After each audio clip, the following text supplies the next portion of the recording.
So, That's what I felt. All right, then call it around. Okay. she only went down with. Sounds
Right, Michael, if we could do a roll call, that'd be great. Alderman Bob Bauman, Here. Alderwoman Malely Cox, Present. Brady Crosby, Here. Bill Christensen, Mark Flaherty, Here. Representative Kaylin Haywood, Senator LaTanya Johnson, James Cantor, Here. Secretary Kathy Colton Blumenfeld, here. Senator Devin LeMahieu,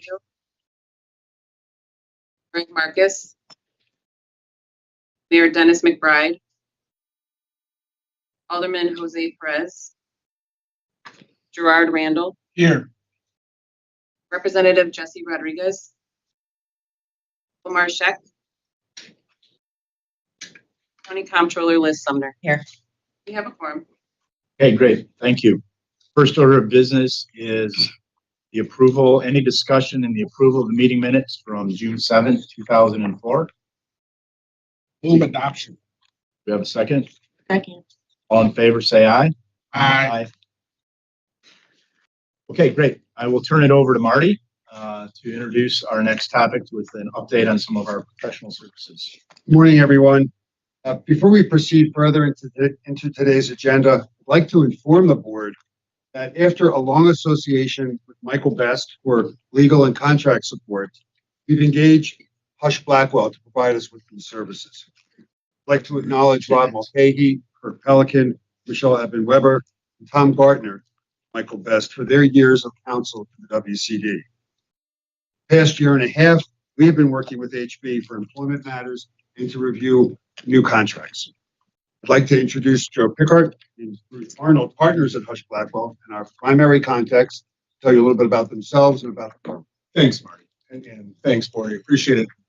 Those of you I've known before, it's good to see you again. And those of you I know, getting to know better, I look forward to working with Joe. My name is Joe Pickard. I'm going to be the lead contact point for this relationship, and I've been working with Marty for quite some time.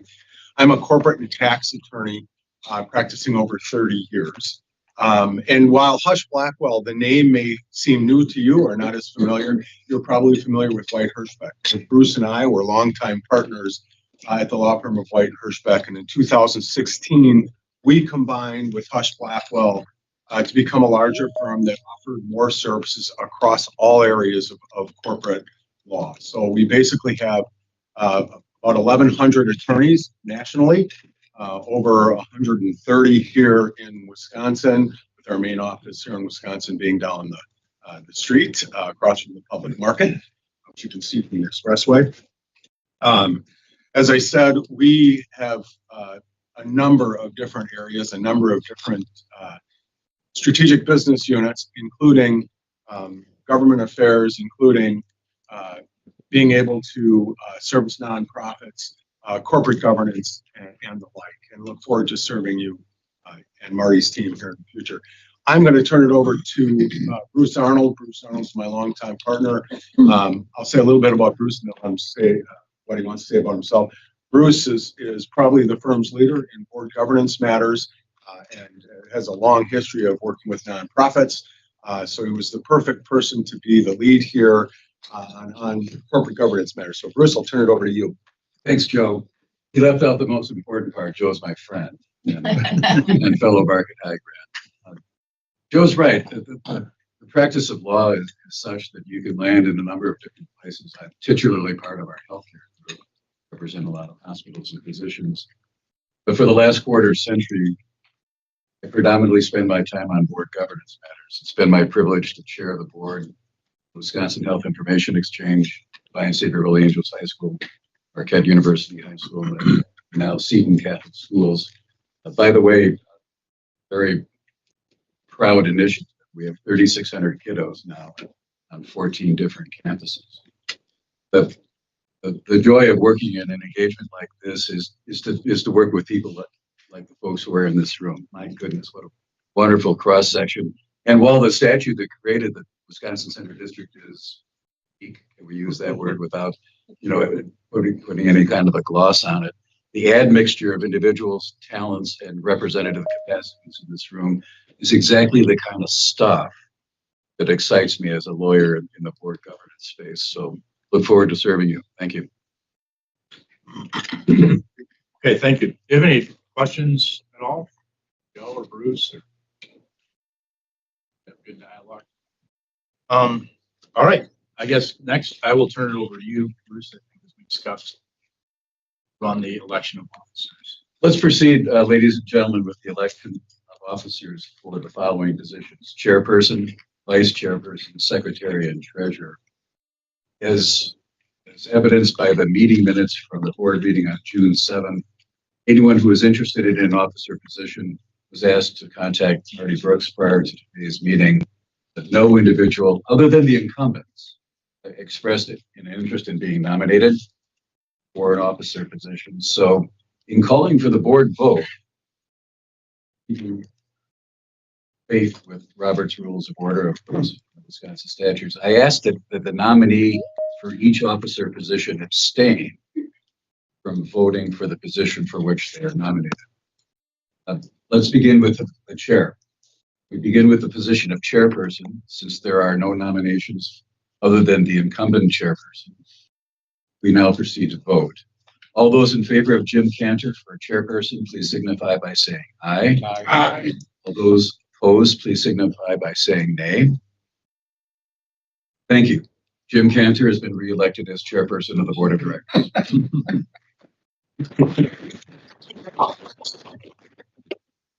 We now go to the position of vice chairperson. Since there are no nominations other than the incumbent vice chairperson, we now proceed to vote.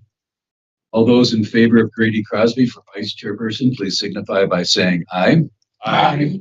All those opposed, please signify by saying nay. Thank you. Grady Crosby has been reelected as vice chairperson. We now move to the position of secretary. Since there are no nominations other than the incumbent secretary, we will now proceed to vote. All those in favor of Mark Flaherty for secretary, please signify by saying aye. Aye. All those opposed, please signify by saying nay. Thank you. Mark Flaherty has been reelected as secretary.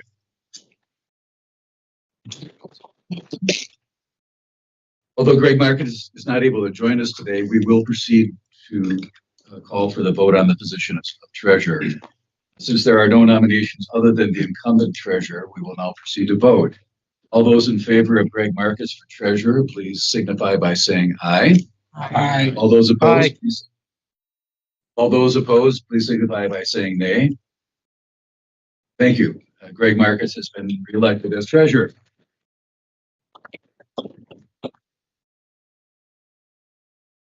Great. Thank you. You're welcome.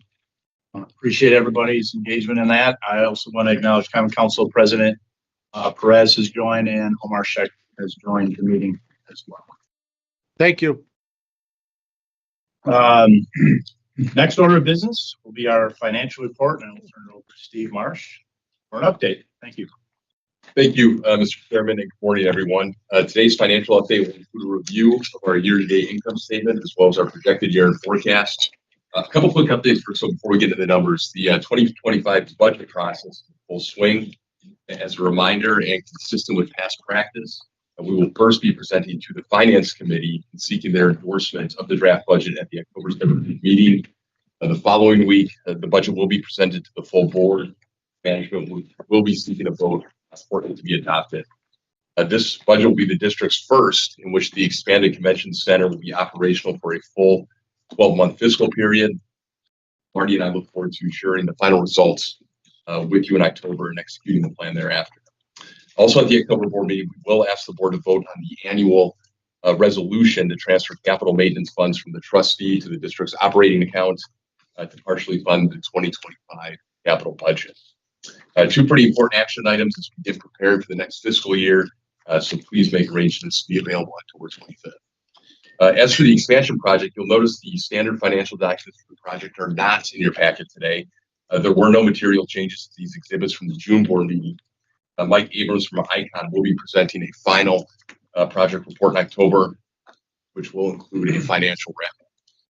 And lastly, yesterday, Marty and I, as well as Justin Fisher from Baird, who is seated right over there against the back wall, met with Standard & Poor's rating agency as part of their periodic surveillance on the district's debt and financial condition. In 2022, Standard & Poor's upgraded our debt rating to BBB plus and assigned us a positive outlook. But we believe there's potential to see our debt rating upgraded to A minus, which would be very favorable news. We'll likely know more in early November. We'll of course keep the board apprised of any developments.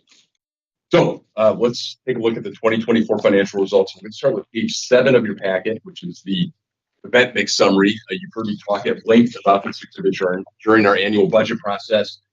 And while it's a imperfect data point in terms of its correlation to net income, tracking the number and type of events, how we're trending relative to prior years, can be a useful indicator when assessing the health of the business. Column B represents our year-end forecast. Column A represents the 2024 budget. You can see on line 21 that we're only 5 events short for our 2024 budget number of 319. And it's still possible that we can exceed that budget number before year end, depending upon if certain calendar holds actualized in the fourth quarter. And that is to say, some upside opportunity remains for this fiscal year that we've not yet recognized in our forecast. Moving on to page 8 of your packet, you'll find the year-to-date income statement for July, which has column IDs A, B, C, and D at the top. Starting with the end of the story first, you can see on line 65, column C, that we're better than budget by about $3.2 million, or almost 17% through July. Most of that positive variance is coming from line 35 interest income due to better than expected investment earnings on the expansion project funds, in addition to some modest improvement relative to budget, both restricted and unrestricted accounts. Line 34 tax revenues is also exceeding budget by about $350K through July. We expect that positive variance to grow by year end, and we'll talk about that more in just a moment. Moving up to page line 28, column C, net operating income is better than budget by about $500K. The meeting and convention business was on fire the first 7 months of the fiscal year. The district actualized 115 meeting and convention events, 22 more than what we had budgeted. This resulted in an 11% increase in meeting and convention revenues, which shows up in lines 1, 2, and 4, which are event room fees, equipment rentals, and food and beverage revenue, respectively. The other revenue categories are modestly plus or minus the budget, but the meeting and convention business segment is the primary reason we are seeing better than budget operating income of $1.1 million, or 8%, that's noted in line 14, column C. Moving down to line 27, operating expenses, you can see we're trending higher than budget by about 6%, driven in part by the additional event activity through the first 7 months of the year. Line 17, contract services, is up in part due to an increase in temporary labor. This cost is partially offset by the net savings in line 15, operating wages. We also saw an unbudgeted increase in the number of arena changeovers by our third-party labor provider that were required as part of the Admirals extended playoff run. In line 20, event expense is over budget, largely a result of increased food and beverage revenue share with the Milwaukee Admirals, again driven by that extended playoff run. Moving down to non-operating expenses, line 64, column C, you can see we're beating budget by about $900K. Much of that is coming from savings in line 41, salaries, and line 44, health and dental benefits, as a result of open positions and less than budgeted enrollment in our benefits plans. Most other line items are varying slightly to budgets, largely a result of timing. We expect most of these timing variances to smooth out by year end. As an example, IT expense, line 52, is under budget through July by about 30%. We expect that positive variance to close back up to budget by year end, as expenses previously expected to hit the first 6 months of the year instead of the last 6 months. Again, overall, line 65 shows better than budget net income of $3.2 million. Certainly a very positive, financially healthy 7 months for the district. So how do we shake out for year end? Let's flip to page 9, which shows the annual forecast, column F, compared to the annual budget, column E. And down to the bottom line again first, you can see we're expected to hold a positive budget variance of $3.5 million, noted on line 65, column G, which is 13% better than budget, and about a $300K pickup from the year-to-date positive variance we just reviewed on the last page. Again, much of this year-end positive variance is driven by interest income, line 35. We are not forecasting for that positive variance to grow more than we've already realized through July. as the expansion project funds held in trust are expected to be drawn down entirely by next month. Line 34, tax revenues. I mentioned we would see an initial pickup by year end. That's reflected in these numbers. As it turns out, our 24 budget numbers for the months of August through December were less than the 23 actual results for those same months. So we've conservatively updated our projections the rest of the year to match 2023 activity. Remember, tax revenue data is available to us on a 2-month lag. So third and fourth quarter results are unknown to us during the budget process. That's really driving this unusual variance between 24 budget and 23 actual. Moving up to line 14, total operating income, you'll see the positive budget variance is a little less than year to date, as we expect less blue sky events to actualize in the fourth quarter compared to budget. This directly impacts lines 2, 3, and 8, which are equipment rentals, labor service revenues, and datacom revenue, respectively. Conversely, we continue to significantly outperform in both lease revenues, line 1, and food and beverage revenues, line 4. Overall, and most importantly, total operating revenues, line 14, exceeds our budget expectations, irrespective of the individual category variances. Moving down to those operating expenses, again, we're expecting a negative budget variance in utilities, line 18, by year end. Part of this variance is due to a lack of historical data available to management during last year's budgeting process when attempting to project utility consumption in the expanded north building. Going into the 2025 budget, we'll be able to more accurately dial in our projected expenses based on the 2024 data points, limited as they may be. As for non-operating expenses, we expect to see a positive budget variance at year end, as noted on line 64, column G, again due to savings in salaries, line 41, health and dental insurance, line 44. And again, notice line 52, IT is back up to budget and is no longer showing that positive variance we saw on the year-to-date income statement. All in all, forecast is expected to come in better than budget by 13%. Management is pleased with this result, particularly as we entered into a fiscal year of unknowns, really, with the opening of the north building. At this time, I don't believe there's a lot of risk left in the budget. I expect that when we review these numbers for the last time in January, that we won't see much material deviation from this forecast. Any questions on the income statement? Okay, flipping to page 12 and 13, you'll find the district's capital budget forecast. Line 43 shows that we are expecting to spend nearly all of our capital funds in 2024. There's a number of puts and takes up and down this exhibit as management has reprioritized some projects originally in budget in order to fund those more immediate contingency projects that you can see summarized on lines 46 through 65 on page 13. As we assess needs and opportunities in 2025, some of those projects not funded in 24 may be considered funded in the upcoming year. Pages 14 and 15 are the district's unrestricted and restricted cash positions. Both remain in a very healthy state. On page 14, you can see we expect to end the year with approximately $50 million in the bank. This is better than budget, results stronger than expected final quarter in 2023, as well as a strong forecast in 2024. And on page 15, restricted revenues are expected to grow by $6.4 million over the course of the year and have an ending balance of $34.8 million. Please take note of this balance. It will be an important component of the next agenda item when we discuss debt defeasance. So I've said this once already, but management is pleased with the 2024 financial results on both a net income basis as well as a cash basis. And we look to build on those successes going into the 2025 fiscal year. Mr. Chairman, that is my financial report. Great, Steve. Thank you. Gerard? What's the term of the Bucks lease? It's 30 years. I think we're in year 4. Yeah, quite some time left on that. And Sorry? 20. You're the math guy. What are you? how often are those terms negotiated? They're pretty firm for the entire term. The payment of the annual rent payment is prescribed in the contract, what the increase per year is. Doesn't mean we can't go back, but the agreement is firm 30 years. Thank you.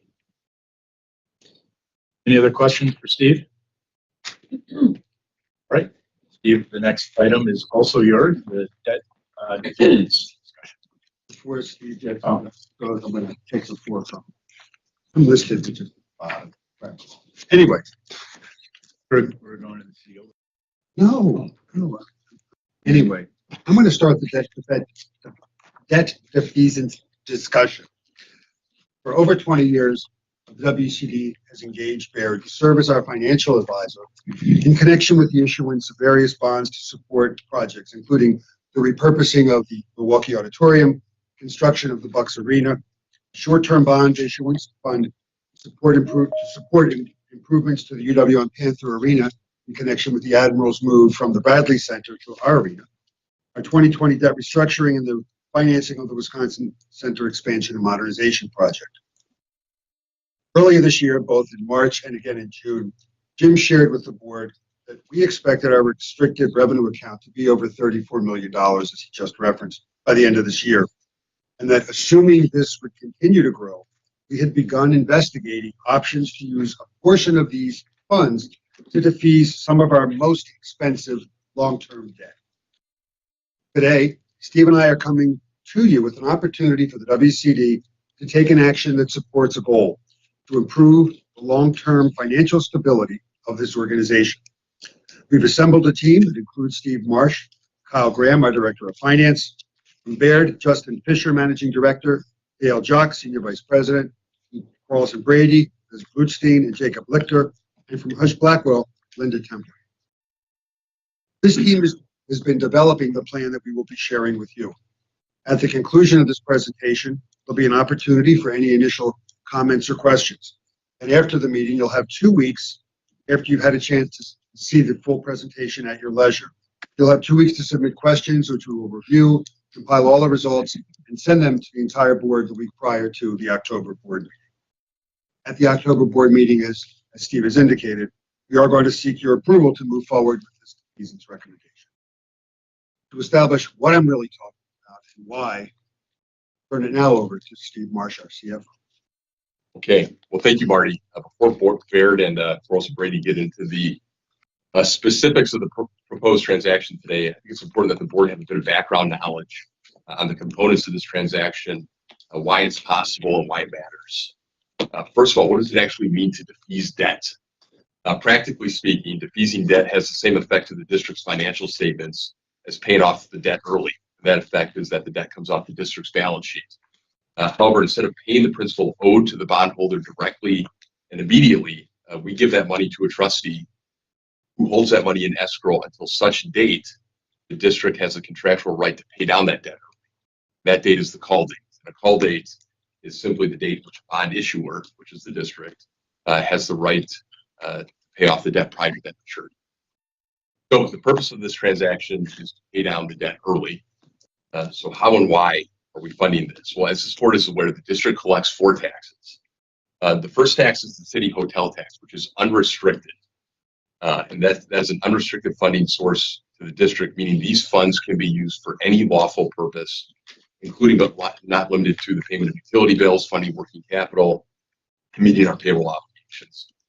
The other 3 taxes, the county hotel tax, the county food and beverage tax, and the county car rental tax, are restricted.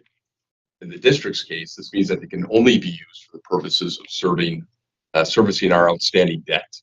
You've heard me in board meetings, including just minutes ago, providing updates on that restricted reserve account, which is detailed on page 15 of your packet today. This account represents an accumulation of those 3 restricted tax revenues. Management has often referred to this account as our rainy day fund, meaning if annual tax revenues in a given year were not enough to pay down that year's debt service, we could use funds from that restricted account to fund that shortfall. You can see on page 15 that the projected 2024 ending balance will be almost $35 million. And that's quite extraordinary considering our recent history. When Marty and I put our first budget together back in 2018, the restricted reserve account balance was approximately $8.9 million. With debt service in 2019 expected to be approximately $24 million, management's view was the reserve balance was insufficient to protect the district in a given year against a sharp drop in tax revenue collections, likely the result of a recession or, as we would later find out, a global pandemic. Quite simply, the reserve balance in 2018 put the district at risk. So Marty and I began discussions with Baird and Morgan Stanley in parallel to the discussions we were having to fund the expansion project on ways to grow that reserve fund balance and identify what the appropriate balance should be. In March of 2020, just before the pandemic began, we issued to the board a 5-point financial strategic framework that would accomplish the following. Number one, fund the full cost of the expansion project. And number two, create a debt structure that allowed all debt service payments to be made from restricted tax revenues only, thereby freeing up unrestricted tax revenues to be invested back into the business. Number three, reduce borrowing costs via strategic partnerships with the state, including obtaining their moral obligation to backstop the district's junior debt. Number four, increase the size of that restricted reserve account in order to adequately protect the district from a decrease in restricted tax revenue collections as a result of a dramatic economic event. And number five, create future borrowing capacity and flexibility so that the district may pursue future expansion, revenue, renovation, and other business opportunities. At the March 6, 2020 board meeting, Baird and Morgan Stanley presented a financial plan that achieved these 5 strategic points. However, the pandemic that gripped this world literally the following week caused instability in the bond markets and, of course, negatively impacted the district's own financial position. We had to pivot quickly and redraft the finance plan that protected the district from an immediate default on its current debt while also fully funding the expansion project. In order to do this, however, meant in the short term sacrificing one of those 5 strategic goals, and that was the goal of creating future borrowing capacity and flexibility. The board adopted this revised financial plan in April of 2020, and I can confidently say that the 4 goals of that revised plan were met. Number one, the expansion project was fully funded. Number two, the district's debt structure is serviced only from restricted tax revenues. Number three, the state provided its moral obligation to the district, which reduced our borrowing costs. And number four, that restricted reserve account balance has grown sufficiently enough to mitigate any potential shortfall in tax collections. In fact, it's grown so much that the current balance exceeds what management believes is necessary to mitigate this risk. That brings us today to that 5th goal that was left out of that revised strategic financial plan, and that's creating long-term future borrowing capacity and flexibility. We have an opportunity to achieve that goal with this defeasance plan that Baird will be presenting shortly. Their plan will not only reduce the district's long-term debt profile, but it will also save the district millions in future debt service costs. The confluence of robust restricted reserve account balance, upcoming call dates on district debt, and favorable debt markets has created an opportunity for the district to substantially improve its long-term financial outlook. So with that long-winded introduction, I turn it over to Justin Fisher of RW Baird to lead the board through the particulars of this transaction. Liz Bledstein from Quarles and Brady will follow and review some of the legalese documents that are part of your package today. And as Marty mentioned before, please note that we're simply presenting this plan for your consideration with hopefully a vote to adopt it at the October 25th board meeting. So Justin, please take it away. And Justin's presentation, so everyone is aware, is on page 16 of your Thank you, Steve. So many memories hearing all that in the background. All a good time. Well, my name is Justin Fisher. I'm a managing director at our Baird Public Finance Group, along with John Meehan, retired in 2023. Many of you probably remember him. We've had the pleasure of serving the district for over 10 years now, working through the advisor forum as their financial advisor, doing the expansion for the convention center, doing debt restructuring, as Steve mentioned, and now the possibility of doing effective business. So kind of seen it all. As we look at the presentation on page 1, what we're going to look at is the historical restricted revenue fund. So in this table on your page that you're looking at, it really shows 2018, 2020. When you look at this, Steve mentioned it, at the end of 2019, the restricted reserve fund balance was $8.1 million. We knew we needed to potentially get that a little bit higher for long-term stability. But then come 2020, as Steve mentioned, took the world by storm through the global pandemic. Restricted revenues did not come in as projected. We needed to pivot. We also had the convention center on the horizon. We ended up restructuring some of that debt, pushing it out, taking on a little bit higher cost to be able to do that. So we knew we needed to eventually get these reserves to a higher amount, so we didn't need to do that potentially in the future. The good thing about what happened is that we saw that even during, honestly, one of the most terrible times for the convention center business, a global pandemic, the district still collected $13.1 million. That was great to see. When you look to the right side of this page, you can see the restricted revenue fund ending balance grew from that $8.1 million to about $28.3 million by the end of 2023. This was due, again, to revenues coming in stronger than projected post-pandemic, being in a position to be able to continue to add to that reserve balance year over year. We're now to the point where we're over 109% of the following year's debt service. So that gave us comfort that we can potentially do something with this excess money and reduce the long-term debt. It makes economic sense. So if we look at the next page, a hypothetical restricted revenue fund buildup. If the district decides to do nothing, based on certain assumptions and projections, you can see on the left side of the page, if we use 4% growth 2025 to 2027, and then 3% thereafter, the district's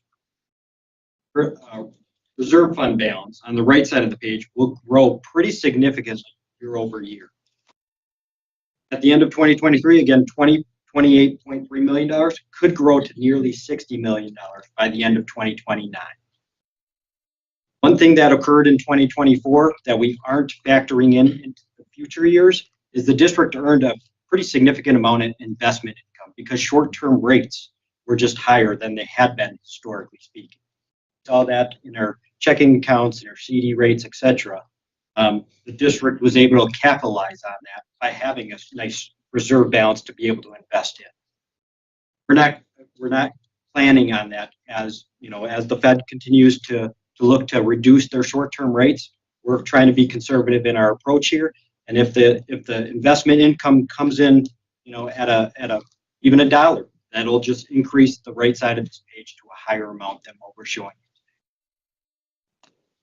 If you look at the bottom of the page, 1% additional growth for a couple of years between 2025 and 2027 will add an additional $4 million to that reserve balance. So pretty small, increase for growth has a pretty dramatic effect on the reserve balance on the right side of the page.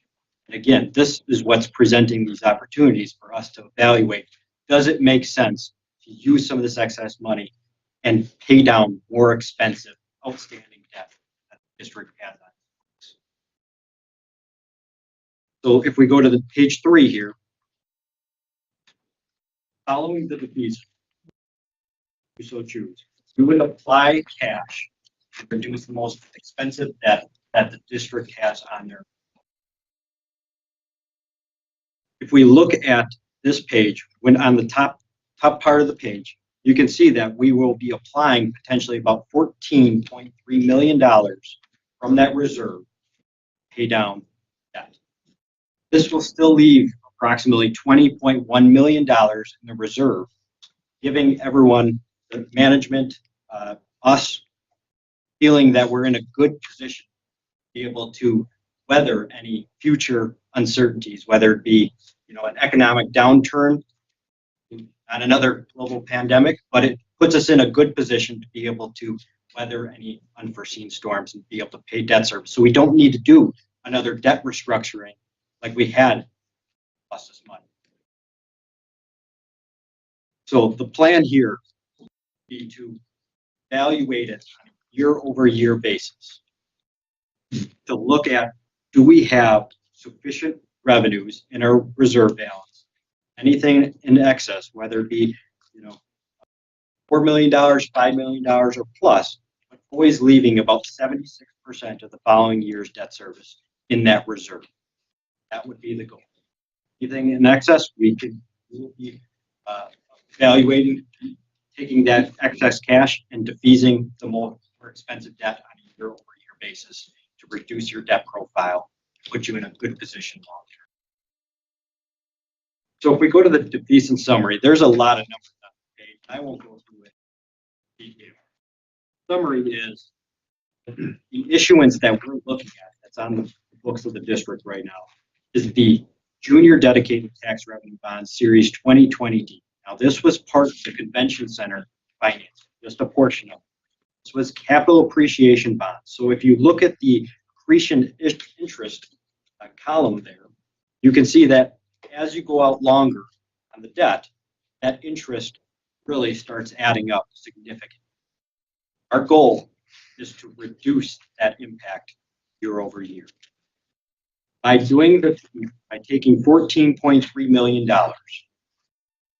we will be able to potentially save almost $53 million district's debt profile. Pretty significant amount. Yeah, saving almost $53 million, or about $10.5 million per year between 2056 and 2060. Just so we're clear here, the savings here are based on this first year of defeasance, correct? Correct. This is just 2024. Now, if we go to page 5, hypothetical future defeasance summary, I wanted to give you an illustration to show just how dramatic this is. So when we look at this graph, you can see that this is the outstanding debt for the district year over year.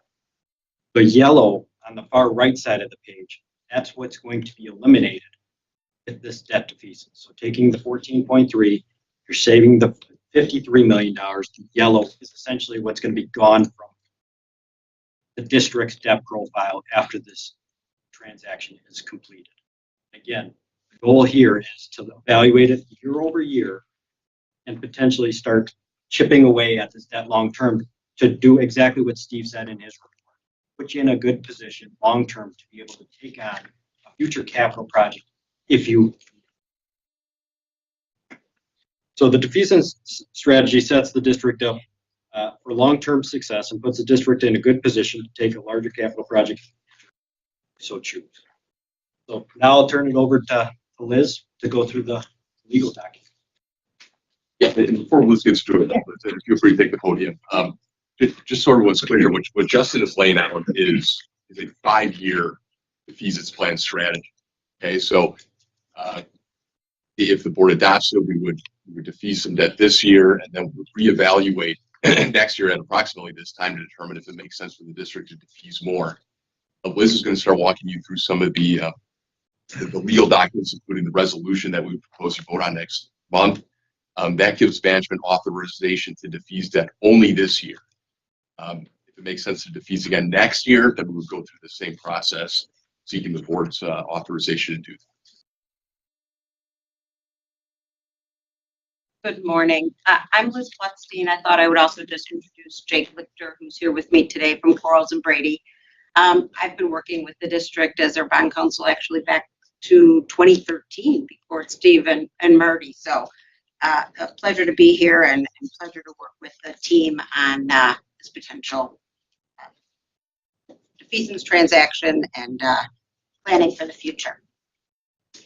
In the packet of board materials is a copy of the resolution that will be presented for consideration at the meeting October 25th.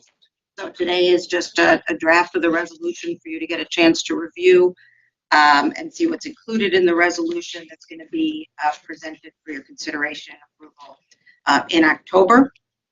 The transaction has been described by Justin, and the resolutions are really just providing your authorization to move forward with the transaction, this initial transaction, for a defeasance of a portion of the Series 2020 bonds that mature in 2060.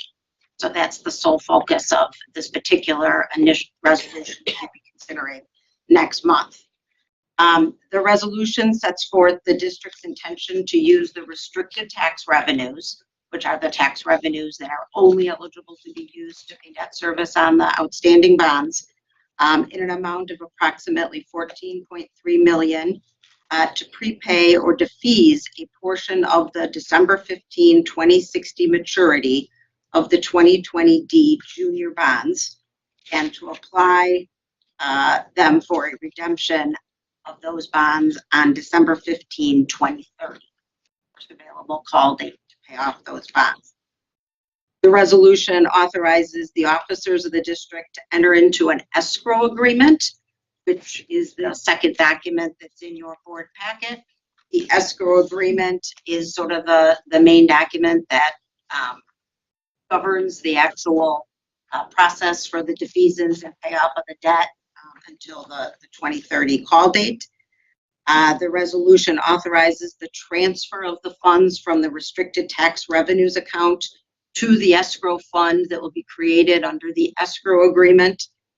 And then it authorizes the officers to work with the professionals to determine the exact amount of the restricted tax revenues that are needed to be transferred to the escrow fund. So when they are invested in government securities and you take those investment earnings along with that initial deposit, you know you have sufficient funds available for the repayment and redemption of the bonds on the 2030 redemption date. The resolution also authorizes the engagement of the various professionals that are needed to complete the transaction, Baird, ourselves, and then there'll be a verification agent that's engaged. Causey Demingen and Moore would be providing the verification report. They'd be engaged to run the sufficiency report regarding the amount and sufficiency of the amounts that would be needed for that redemption in 2030. So really the main point of this, it's a very short 2-page resolution, is to really authorize moving forward with this specific defeasance transaction of just, again, just this one-time transfer at this point of approximately $14.3 million into an escrow agreement, and authorizes the officers to move forward with all the documentation necessary to complete that transaction.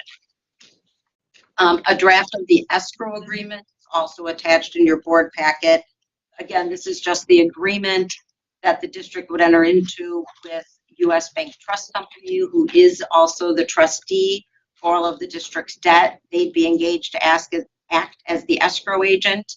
The monies would be sitting in the escrow fund, and this document is really just the roadmap for what would occur between now and the 2030 redemption date. So monies now have been set aside. As Steve had mentioned, the debt is no longer really considered outstanding for purposes of the balance sheet and debt covenant tests, because the money for their payment have been set aside and earmarked and are sufficient to pay off those bonds in 2030.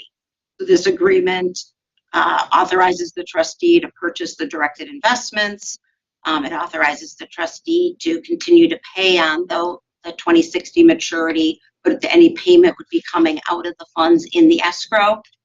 Authorizes the various notices that are required to the bondholders in connection with the defeasance and the future redemption, and otherwise just sets forth the duties and obligations of the escrow agent under the escrow agreement.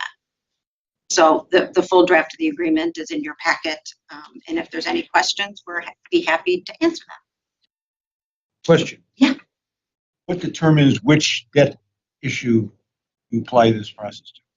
Yeah, I may turn this back over to Justin, but I think as he mentioned, it was Debt issues out right. Why And does this is specific to 2020. Yeah, again, looking at the most expensive debt and This is where the the most most expensive. where the most potential savings are, but I'll let the finance. That's a great question.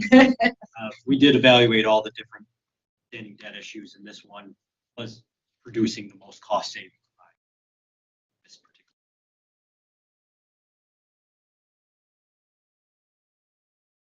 Are there any other questions? Yeah, just real quick. And the 14 million again, just for clarification, that number, that number came to be because that's the initial deposit needed to within from now to 2030 to get to the point to where we're able to satisfy the outstanding obligation on the maturity date or the call date. Yeah, great. But part of that is driven by how much money we want to retain in that restricted reserve account.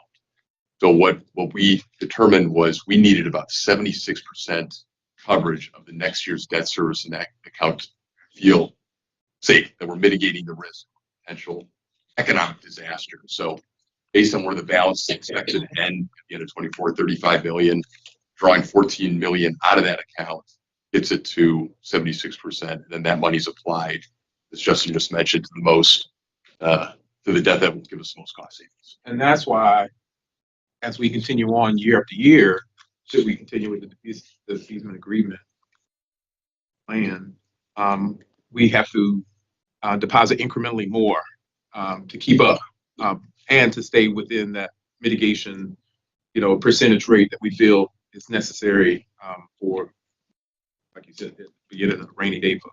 That's right. Yeah, the goal is to keep that reserve balance at 76%. So we will see that tick up as our debt service requirements tick up. Then as we collect more tax revenues in a given year, that gives us the opportunity to also defease more debt in a given year. But we may not decide in a future year to seek board's approval to do another defeasance if the tax revenues don't achieve the level we want to keep up with the increase in the debt service to get to that 76%. So it's a one-time ask. It's an ask for this year to get us closer to the 21 million in reserve. We'll adjust every year depending upon how prior year's tax collections go. How does this, I don't know who to direct this to, but how does this strategy tie to the earlier discussion about the bond rating from moving potentially from BBB+ to A-?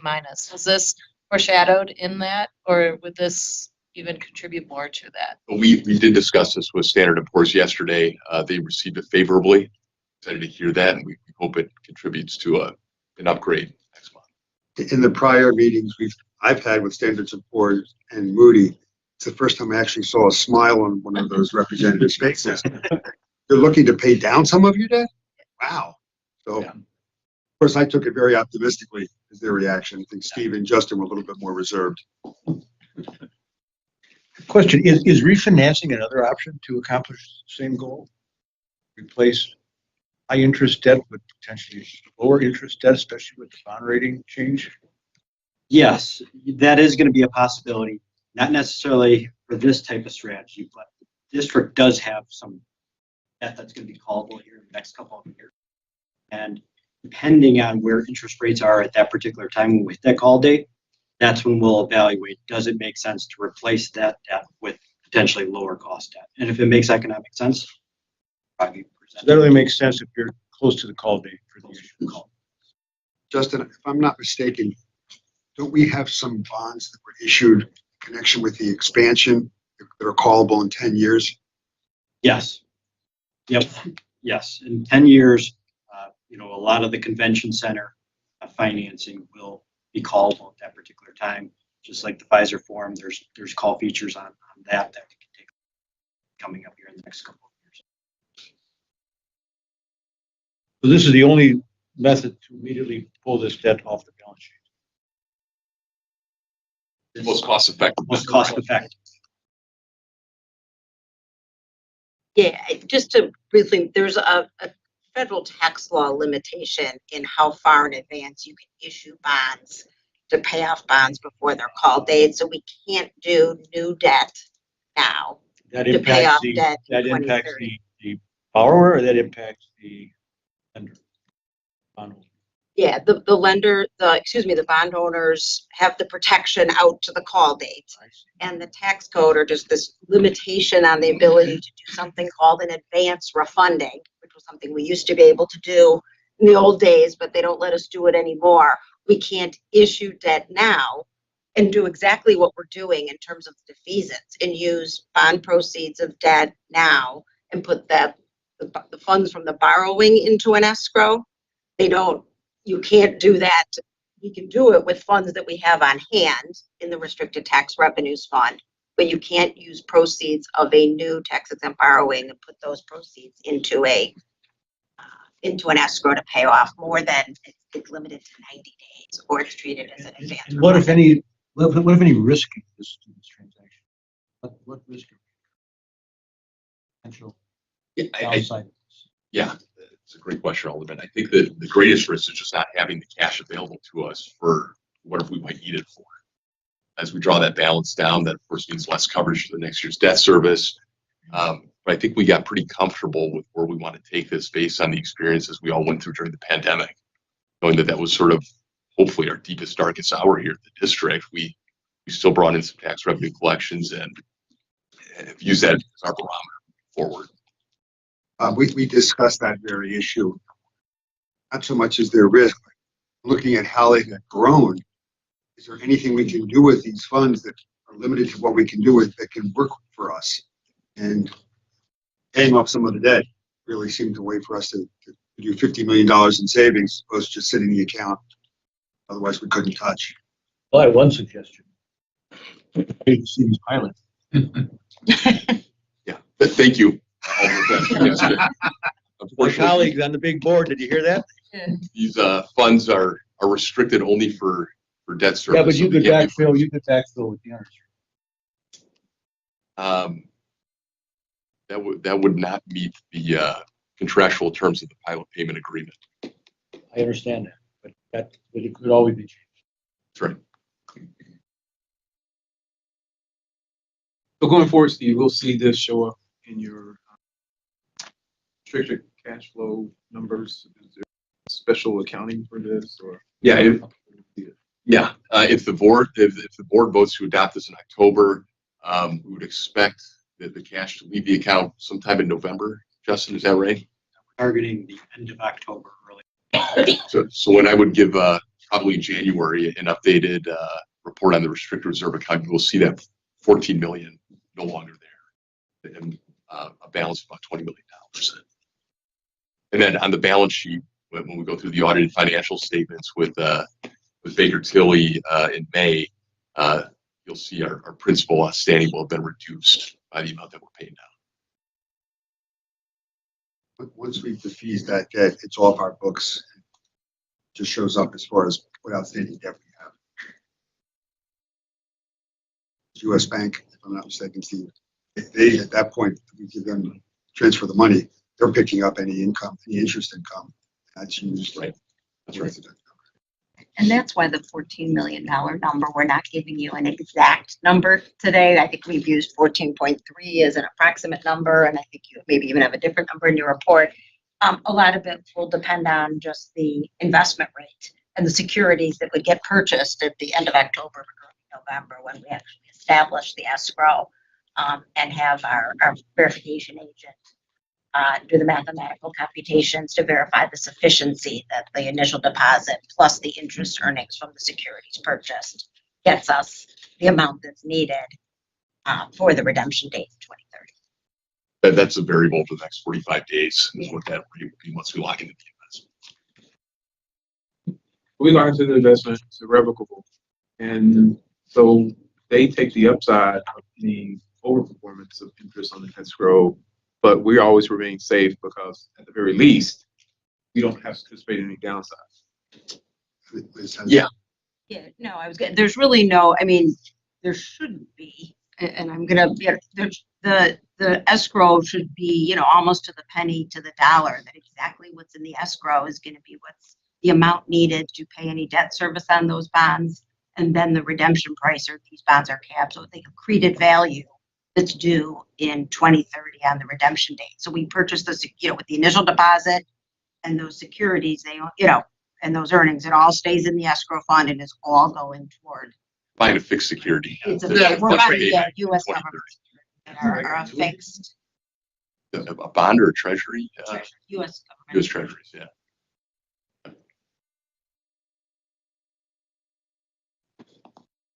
Is there a separate governance structure for this trust account? The trust accounts are governed by the general resolution. Is that right, Liz? Yeah, the general resolution is sort of the is where all the various funds and accounts are held, and it identifies what the various funds and accounts can be used for. And the ability to do this sort of defeasance and set up an escrow, all of that is really something that's even provided for within our general resolution and authorizes the ability to do refinancings, defeasances, describes what are the requirements in order to have any bonds that are being defeased be treated as paid and defeased and no longer outstanding indebtedness of the district or the balance sheet. Gerard, the monies that are in trust accounts it's a very mechanical sort of setup. Management really has no control over those monies. They're either released to the district because the general resolution says they can, or they stay where they're supposed to be because the general resolution. Marty can't call up U.S. Bank and say send over $5 million. They do it. It's got to fit all the requirements. I haven't tried. But the defeasance is permitted under the general resolution, and there's varying requirements as to what securities you can purchase and put into your escrow. I mean, it's really the protection to the bondholders that once we're saying this escrowed funds is all that's going to be available to pay the debt holders on the redemption date. It has to be, meet the parameters for being, permitted investments in there, and all the requirements are met. We had to run this through our bond insurer on the 2020 bonds as well. And they've already reviewed the draft of the escrow agreement that's in your packet. So their comments and things have already been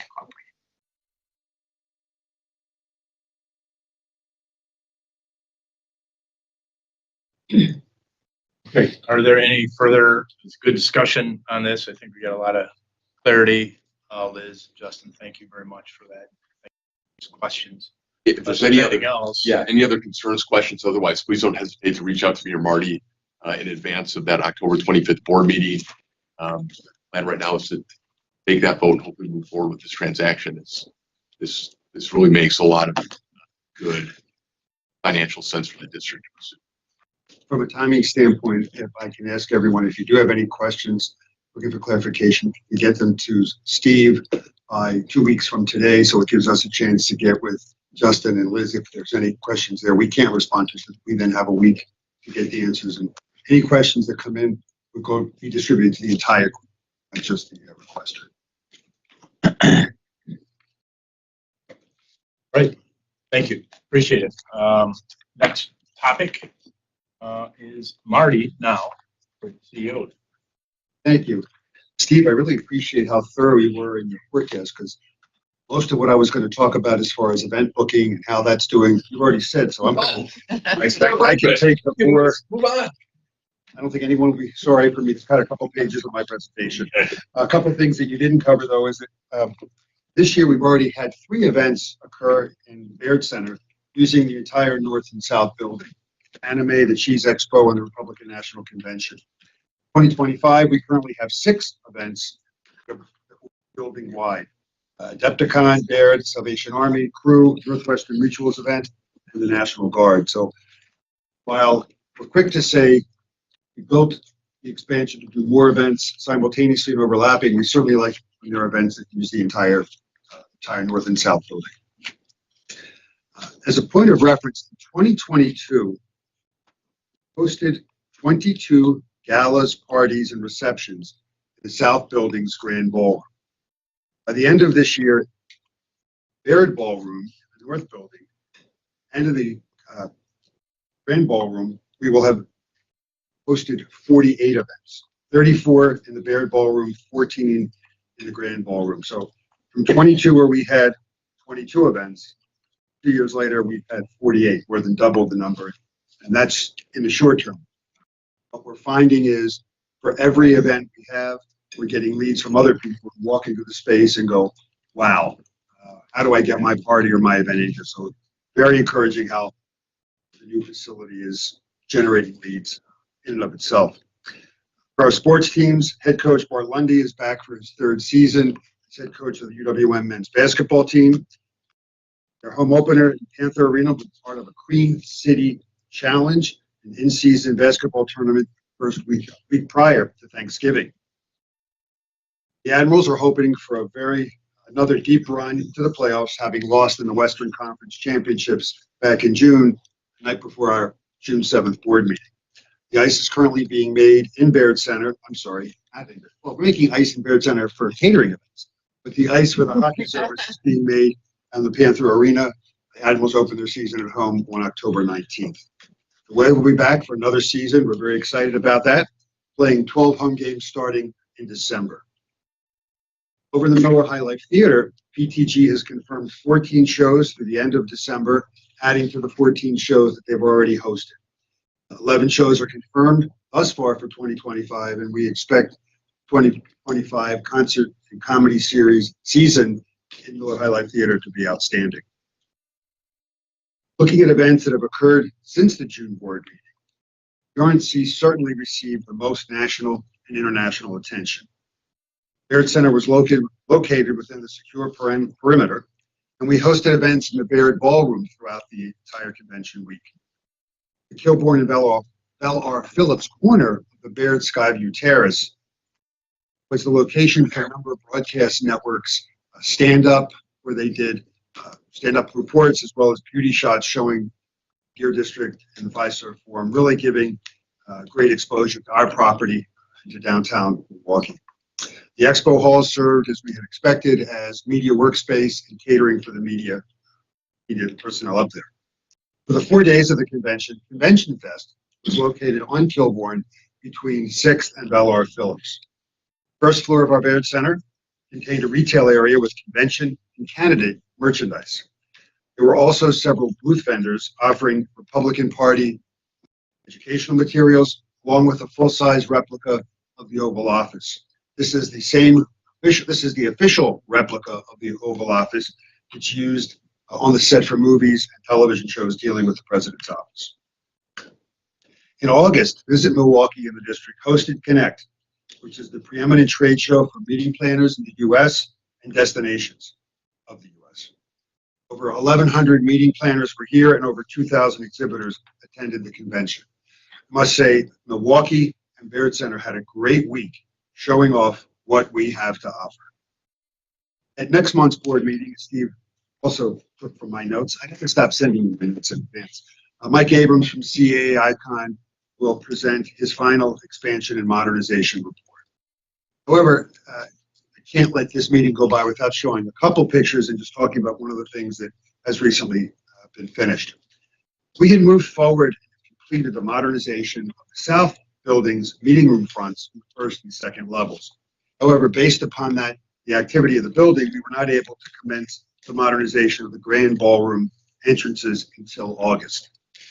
The picture you see is the after with the carpet that was laid down 6 months ago, but not sure. I couldn't find a before picture, but that's outside of the entrance to A-B, and the other picture is B-C-D entrances, and they've been changed, really reflect the architectural design of what we have in the North Building.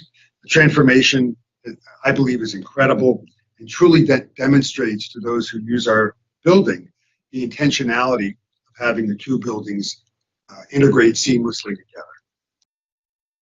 With the exception of a few pieces of furniture yet to be delivered, last week we also completed the repurposing of the space that had been CTI's offices. Thank you, Mike, for vacating those offices. And we've changed that space into what's called Conflux 2, which is a vending machine and lounge area on the second floor of the South Building, right above Conflux that's in the South Building for event attendee usage. One of the things I just want to take a pause for 1 second there.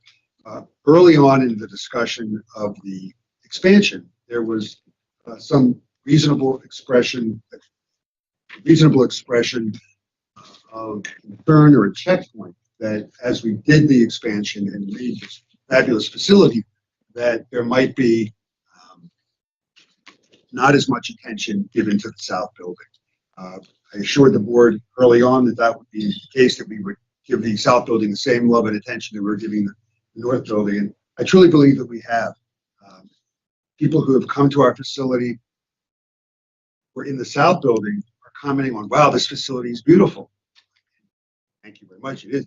They think it's the expansion because we've done so much in the interiors to, as I said, have it be a seamless transition from changing the paint all the way finding. It really is one building as you transition from one side to the other. Just happy we're able to achieve that. In your packet, there is an article that earlier in the month, BizBash, which is a meeting and convention publication, they published an article bringing attention to 8 convention centers that they deemed art gallery worthy lives. You can see the article, I hope you take a look at it, but what is of most note is that the other facilities mentioned are the Moscone Center in San Francisco, Miami Beach Convention Center, Phoenix Convention Center, Seattle Convention Center, Henry B. Gonzalez Convention Center in San Antonio, Greater Columbus Convention Center, and the Victoria Conference Center in Victoria, British Columbia. This is a very impressive group for us to be associated with, and not something that we've seen. So this is just adding to the distinction that Milwaukee and the Baird Center are a not-to-be-missed destination. Just very gratifying to see that that's been acknowledged, because I know Sarah and the volunteers who worked on the Grady was on that art selection committee, really looked to make us unique and mission accomplished. Thank you for that. You'll notice at your place setting, there is a challenge coin. For those who may not be familiar with challenge coins, there's different thoughts of the origination. One goes back to they were given to returning warriors during the Roman Empire as a token of appreciation. And while they could use it for a transaction, most kept it as a token of honor. Also a rumor that, not rumor, but a story that it was developed during World War II, where a very affluent pilot wanted to do something for his colleagues in his squadron, so he had these made, and there's a whole series of customs of what you do with challenge coin. Long story short, we were trying to think of a way to share with everyone involved in the RNC, our staff, maybe CTI, Visit Milwaukee, the boards, that just something different of the milestone that 2024 was for our organization, and specifically hosting the RNC. Without regard to political affiliations, having the RNC, I still represent, was a monumental event for our community to house, just based upon the attention and future business that is going to bring to our market. So we distributed these. The first distribution was 2 weeks ago. We have our quarterly town hall meetings with our staff, full and part-time. These were distributed to them. I didn't know what to expect. I did share a little bit more eloquent representation of the history of challenge coins, because I knew very little about them. I felt the group should have as much background as they could, but it was great to see because Brian Rakowski, our GM, and I, we personally handed them out to everyone who was in line, because we offered them out. The reason we got such a good response is we stood at the front of the line for the distribution of food. So, yes, we stocked the deck a little bit in our favor, but we're supposed to. We got a great response. We set it up so that we would. The last thing that I wanted to share is that this coming Saturday, the North Building of Baird Center, as well as UWM Panther Arena, are going to be open and a part of the annual Open Tours. So we're excited to do that. The bad news is we can't open Sunday. The good news is we can't, because we have activities going on in both buildings. So, but we were able to schedule so we can be a part of Tours Open for this coming year. Mr. Chairman, that concludes my report. Open any questions if you have. Questions, Bob? You've been able to break out the revenue and expenses that are attributable to the RNC? Yes, sir. I didn't hear that in either the financial report or your report. It's consolidated into the. Well, I know it's consolidated, but I'm just curious if you were able to break it out to give us a sense for what the revenue and expenses were attributable to that event. I don't have the number in this meeting. I can tell you one of the things that we, as part of the negotiation with the RNC 2.5 years ago, they wanted a deal structure that provided them almost complete certainty on what their exposure cost-wise to us. So in providing that number, we made sure we covered all of the expenses we intended to have, so that we wouldn't be at risk. The actual expenses we incurred, and so we gave them an all-in deal. So was a fixed amount that we were getting and it covered all of these different expenses.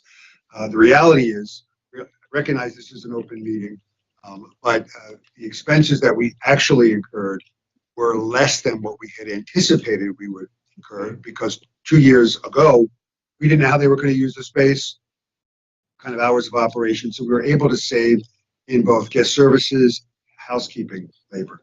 So the P&L for the RNC event was better for us than we had initially budgeted because of this cost savings. You don't want to say how much better in open session? I'd rather not. Okay. Because it does put us at a competitive disadvantage with other events. It's Fair enough. consistent with what we've done with We'll other talk about events.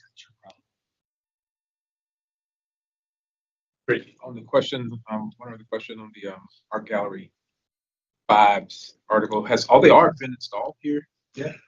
Everything that we have commissioned is installed. There is a location that we identified just before we opened that was screaming out, "I need something." So we put out a call, not using the art committee, put out a call to 3 artists to take a look at proposals and have selected a piece that's being installed the end of October. Because it seemed like I recall like a signature piece out front that I haven't missed it. That was the piece that eventually, when we did the pre-work to identify whether the sidewalk could support that load, it was About the identified M. that it was the M. It was That's the right. M. So that wasn't art at all, it was just a big weight. The sidewalk was unable to support Big the art, Oh. to physically support it. Yeah. Gotcha. Okay. Yeah. I didn't have that piece. Yeah, we had selected and met with the artists, Right. Yeah. but it was just couldn't find a place to support it on the sidewalk. Other questions? Okay, great. Thank you, Marty. Well done. Just a couple other bits of housekeeping. You know, as we continue to evolve and work with Hush, they're gonna dig in just to see our practices, make sure that we have our stuff in order, not again that previous folks said anything that was different, but it's always good to get new eyes on it, including things like conflicts of interest, things like that, just to make sure that we're all keeping up with what those bylaws look like. So they're going to dig in and just give us some points of view, just again, so everybody knows where we're going with some of that stuff. And we're good just to get, again, with everything, fresh set eyes and different look at some of these things. So we appreciate that. Future meeting dates, Michael, are in our packet, correct? Next meeting is October, which is the board or the budget approval. Mr. Chairman. Big meeting for Steve. His Super Bowl, yes. And we do have some, I believe we have committee meetings the week before as well, on the 17th. So please, Mark, go ahead, The Michael. 2025 dates are in your packet as well. Great, so we can all put those in their calendars and make sure that we don't miss any of those. Thank you. Future board discussion items, if there's anything else you'd like to discuss, can bring up now. We certainly need to put it on the agenda before the next meeting. And if you don't want to talk about it now, please send us a note and we'll get it on the agenda or have that discussion again over the next 2 weeks. We want to get that at least, we have to publish that a week in advance, I believe. So we need to get those on the agenda that week before there's other items you would like to discuss. If there's not any other discussion, I would seek a motion to it. Oh, Marty. Just another reminder, because it's the last time we're all going to be together where I can say this. Please take a look at the resolution for the defeasance. If you have any questions, please get them to us because we want to make sure that we put you at ease going into an election or vote to let us move forward. Thanks everyone for being here. Thanks for the folks on the phone that were able to join virtually. And with that, we'll seek a motion to adjourn. Second. Second. All in favor, say aye. Aye. Any opposed? All right, we are adjourned. Have a fantastic weekend. Is that at the corner?